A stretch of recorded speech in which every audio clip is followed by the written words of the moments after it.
Good afternoon guys, bonsoir les gars. Donc voilà, tey ñu ngi dellu si waat ak yéen ak beneen vidéo bu bees tàq en anglais. Vidéo bii nii li ñu si bëgg partager tey ak yéen ay baat yu am solo la, baat yoo xam ne vraiment képp kuy liggéey aéroport wala soit ngay voyage yi baax na si yow pour nga jëm ko xam wala nga jëm ko comprendre. Baat yu mel ni nan la ñuy waxee compagnie aérienne maanaam booy tukki avion bi ngay jël comme nga ne Air Sénégal wala nga ne Air France nu ñuy waxee compagnie aérienne en anglais dinañ si ñëw. Nan la ñuy waxee enregistrement maanaam booy tukki nga dem ba aéroport ñu lay enregistrer sa bagage enregistrement ñu koy waxee en anglais dinañ si ñëw. Nan la ñuy waxee bagage dinañ si ñëw en anglais. Nan la ñuy waxee embarquement maanaam booy tukki dem ba aéroport wala embarqué nan la ñuy waxee embarquement en anglais dinañ si ñëw. Mbokk yi tey lii la tey leen bëggoon tey partager tey ak yéen si vidéo bii nii mais balaa boobu yow mi nga xam ne yaa ngi seetaan sama compte TikTok commencé abonné maa ngi la ñaan nga abonné nga partager amee daal di commenter. Bu njëkk bi mooy nan la ñuy waxee compagnie aérienne comme nga ni par exemple Air Sénégal wala Air France compagnie aérienne ñu koy waxee en anglais da nga naan airline mooy compagnie aérienne.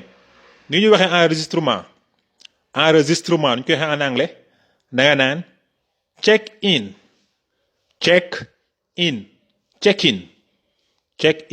wala nga ne check in. ni ñuy waxee bagage en anglais da nga naan luggage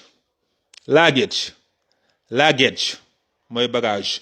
ni ñuy waxee embarquement maanaam booy tukki dama si aéroport bi war a embarquement da nga naan boarding mooy embarquement. ni ñuy waxee décollage maanaam avion bi buy décoller pour dem décollage da nga naan take off mooy décollage. ni ñuy waxee vol maanaam mooy avion comme nga ni par exemple tey sama vol bi maa ngi ko war a jël à minuit maanaam vol avion ni ñu koy waxee en anglais da nga naan flight. ni ñuy waxee arrivé maanaam soo tukkee ba ñëw buntu bi nga war a jaar pour génn aéroport bi arrivé da nga naan arrival. ni ñuy waxee départ maanaam booy tukki buntu bi nga war a jaar pour dem si avion bi booy tukki buntu bi nga war a dugg si aéroport bi pour dem si avion bi departure. ni ñuy waxee départ da nga naan départ mooy departure.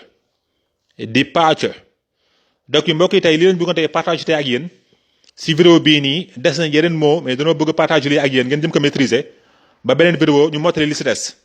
Thank you guys for watching. See you next same day same time. Bye bye. Merci d'avoir regardé la vidéo. À la prochaine même jour même heure. Thank you guys. Abonnez, partagez. Good night.